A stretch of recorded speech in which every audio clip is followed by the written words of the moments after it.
నాకు చేదు అనుభవం ఎదురైంది. మున్సిపల్ అభివృద్ధి సమీక్ష సమావేశానికి విచ్చేసిన మంత్రిని 5వ వార్డ్ మహిళలు మంచినీటి బిందెలతో అడ్డుకున్నారు. 17 ఏళ్లుగా ఈ ప్రాంతానికి మంచినీటి సదుపాయం లేదు. ప్రభుత్వాలు మారినా గుక్కెడు మంచినీళ్లు లేకపోతున్నారని మహిళలు ఆరోపించారు. కాన్వాయ్ అడ్డుగా కూర్చోవడాన్ని యత్నించిన మహిళలను సమస్యలు పరిష్కరించడానికే వచ్చారని మంత్రి నారాయణ హామీ ఇచ్చారు. మంత్రి వెంట ఉన్న మాజీ ఎమ్మెల్యే పెండెం దొరబాబు స్థానిక మహిళలతో మాట్లాడి వారిని శాంతింపజేశారు.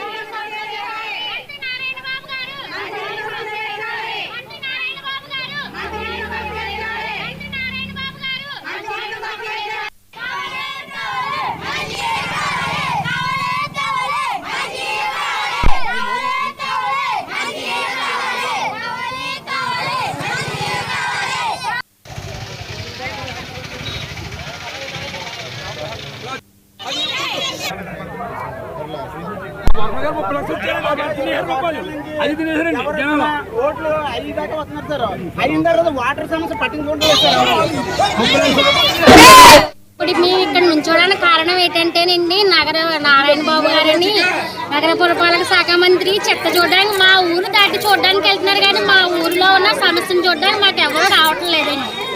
దానికి సంబంధించి మేము ఇక్కడ నుంచున్నామండి. మాకు కనీసం 10 సంవత్సరాలు పట్టించి వాటర్ ట్యాంకే వస్తుందండి. దానికి సంబంధించి కొన్ని లక్షల సెలక్షన్ అయినాయి అని చెప్పారండి వాటర్ నిమిత్తం వరకు.